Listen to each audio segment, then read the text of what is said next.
Welcome, one and all.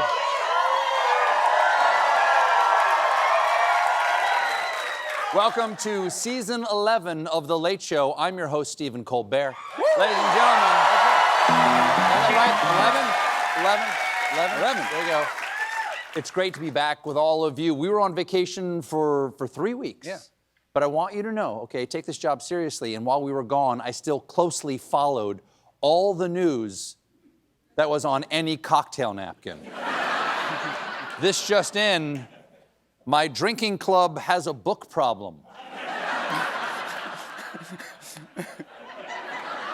When I came back in the office, I was shocked to learn that this weekend, the biggest story was frenzied social media rumors speculating whether Donald Trump had died.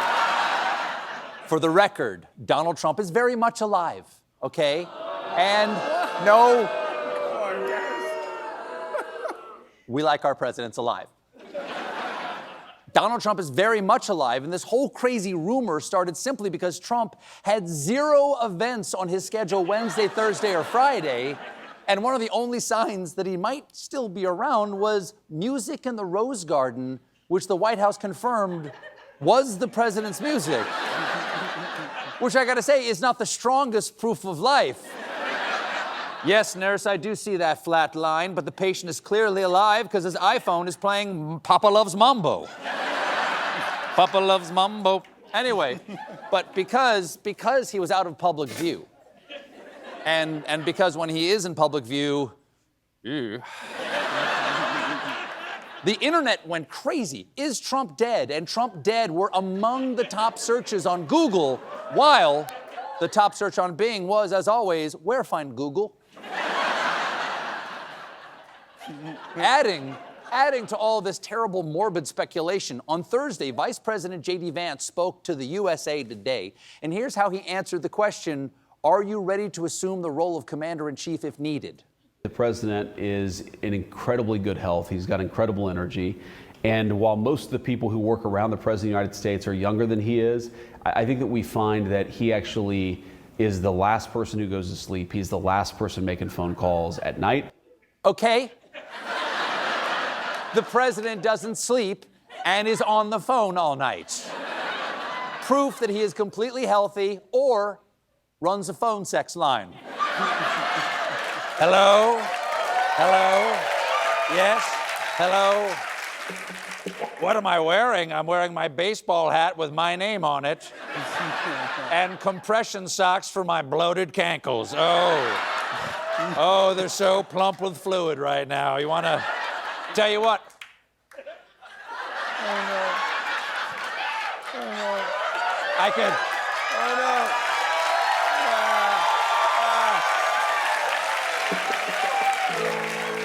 I could shake him up. You want to hear him gurgle? You like that? You like that, baby? On Saturday, the rumors took another hit when this footage was released at the White House entrance.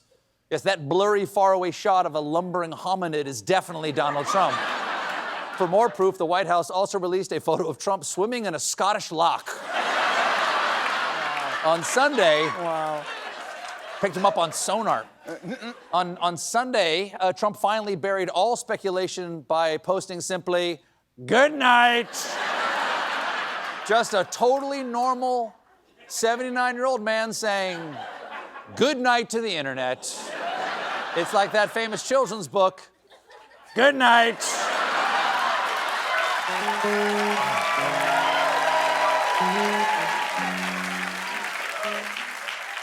Good night, Reddit.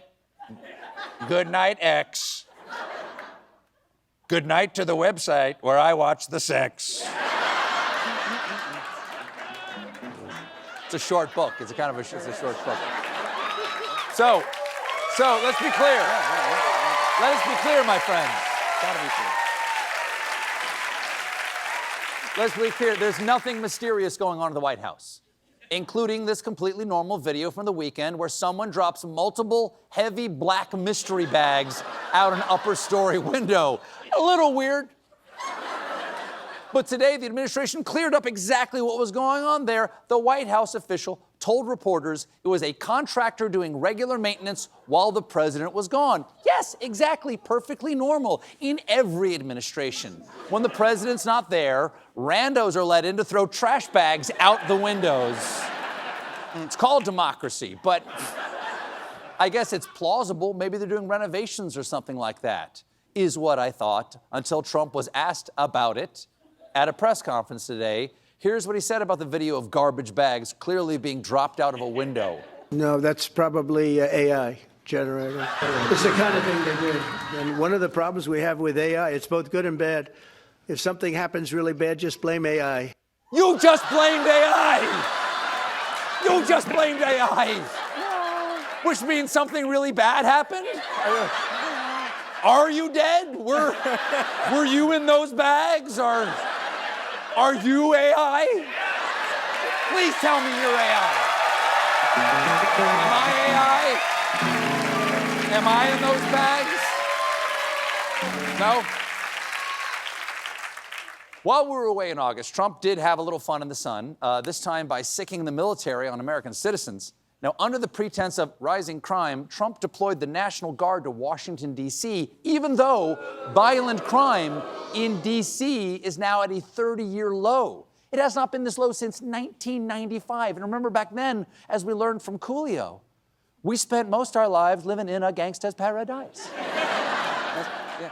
The National Guard doesn't seem to be doing much law enforcement. Instead, they've been performing sanitation and landscaping duties. All right, soldier, you've been put on leave. I'm sorry, leaves. This move wasn't particularly popular in D.C., as you can see from this moment when J.D. Vance went to visit the troops at Union Station. Oh, look! It's couch. You gonna couch, buddy? Go the couch, J.D. Vance. That makes me happy. That makes me happy. Come on, guys. There's absolutely no truth to the rumor that our vice president has sex with couches, okay? J.D. Vance is not going to a couch. He's in a train station. He's going to bang a bench. That guy...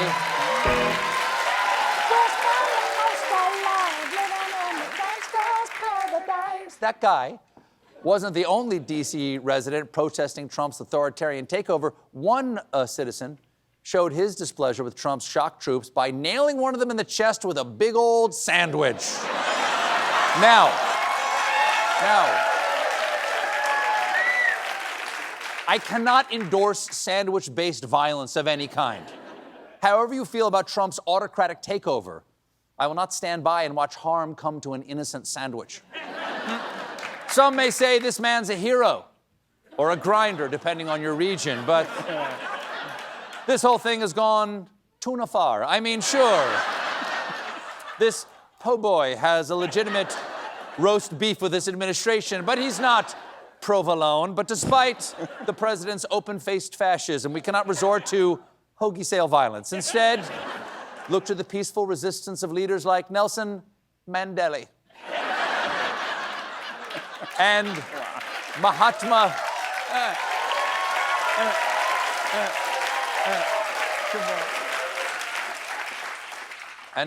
Blimpy.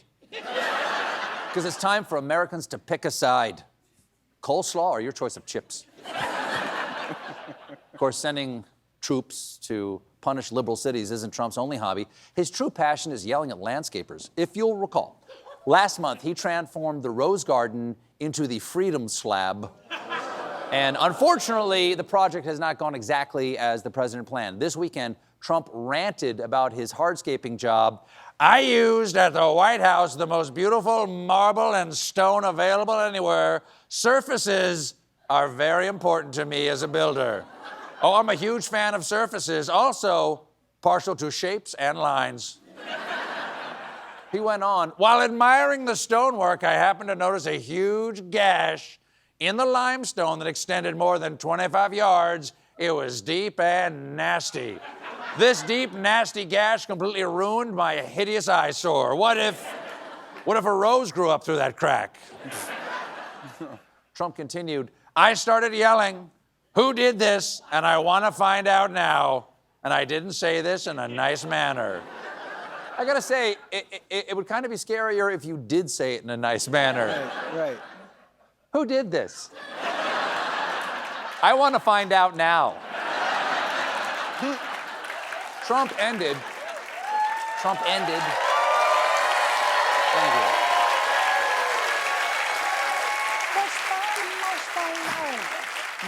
Trump ended Labor Day weekend posting by blaming one of the workers. "Now I'll replace the stone, charge the contractor, and never let that contractor work at the White House again." And is this true? I'm told we have footage of Trump firing that contractor. There he goes. And there's the rest of him. Took 2 bags. Wow. 2 chunks. Yeah. We got a great show for you tonight. John Oliver